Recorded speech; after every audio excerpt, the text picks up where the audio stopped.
جو شرعی جھاڑ پھونک سے نکل کر بدعت و خرافات کا ارتکاب کرتے ہیں، اسی طرح ایسے دھوکے بازوں اور جھوٹوں سے بھی ہوشیار رہیں جو جادو ٹونا، چھوا چھوت، بندھن، رکاوٹ اور طلسم وغیرہ کے علاج کے نام پر تعویذ، گنڈا اور دھاگا وغیرہ بیچتے ہیں، شرک یا جھاڑ پھونک کرتے ہیں اور اوہام و خرافات کی نشر و اشاعت کرتے ہیں، جنہیں کم عقل اور کمزور عقیدہ والے کے سوا کوئی قبول نہیں کر سکتا۔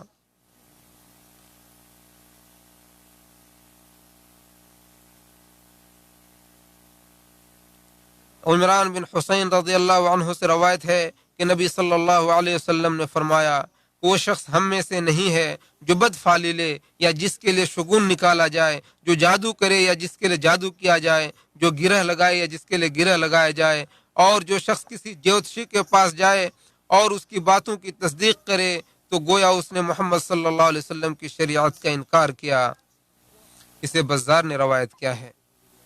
جو شخص ان دجالوں کے پاس جاتا ہے وہ بھی ان کے گناہ میں برابر کا شریک ہے، کیونکہ ان کے پاس جا کر وہ ان کی تعداد بڑھاتا ہے اور ان کی باطل چیزوں کو فروغ دیتا ہے۔ ایسے خبیث ٹھکانوں کے بارے میں پولیس کو اطلاع دینا واجب ہے اور ایسے لوگوں کی پردہ پوشی اور ان کے بارے میں خاموشی حرام ہے۔ شاعر کہتا ہے کہ ہمارے لیے آسان ہے کہ ہمارے جسم میں تکلیف ہو لیکن ہماری عزتیں اور عقل محفوظ رہیں۔ میں نے کہا اور آپ نے سنا، اور میں اللہ تعالیٰ سے اپنے لیے، آپ کے لیے اور تمام مسلمانوں کے لیے ہر گناہ اور لغزش سے مغفرت طلب کرتا ہوں۔ آپ بھی اسی سے مغفرت طلب کریں، یقیناً وہ توبہ کرنے والوں کو معاف کرنے والا ہے۔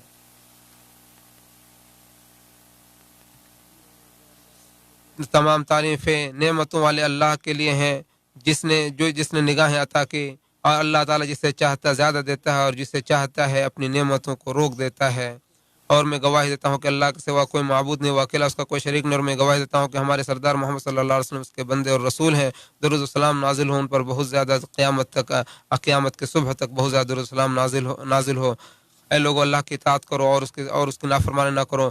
اے لوگوں، اے مسلمانوں، انسان ابتلا اور آزمائش کا نشانہ ہے، اور کہا جاتا ہے کہ جب تک تم اس دنیا میں رہو ناپسندیدہ چیزوں کے وقوع پر حیران مت ہو، لہذا آپ ان لوگوں میں سے نہ بنے جو مصیبت لاحق ہونے پر جزا فضا کرنے لگتے ہیں اور اپنے رب کی رحمت سے مایوس ہو جاتے ہیں۔ ایسے حالات میں نبی صلی اللہ علیہ وسلم کے اس فرمان پر غور کریں کہ جب بندہ اللہ تعالیٰ کے ہاں اس مقام پر فائز ہو جاتا ہے جہاں تک وہ اپنے اعمال کے ذریعے نہیں پہنچ سکتا، تو اللہ تعالیٰ اسے جسمانی، مالی یا اولاد کی آزمائش میں مبتلا کر کے پھر اسے صبر کی طاقت دیتا ہے، یہاں تک کہ اللہ تعالیٰ اسے اس مقام و مرتبے تک پہنچا دیتا ہے جس کو اللہ نے اس کے لیے پہلے سے طے کر رکھا ہے۔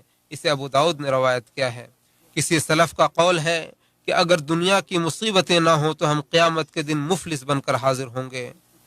قیس بن عباد رضی اللہ رحمہ اللہ فرماتے ہیں کہ تکلیف کے لمحات گناہوں کے لمحات کو مٹا دیتے ہیں۔ مومن کو چاہیے کہ وہ گناہوں کی سزا میں جلد بازی کا مطالبہ نہ کرے، بلکہ اللہ تعالیٰ سے عافیت طلب کرے۔ انس رضی اللہ عنہ سے روایت ہے کہ رسول اللہ صلی اللہ علیہ وسلم ایک شخص کی زیارت کے لیے گئے تو دیکھا کہ وہ شخص دبلا ہو کر چوزے کی طرح ہو گیا ہے۔ اس کی یہ حالت دیکھ کر رسول اللہ صلی اللہ علیہ وسلم نے ان سے پوچھا کہ کیا تم کوئی خاص دعا کرتے ہو یا کوئی خاص چیز طلب کرتے ہو؟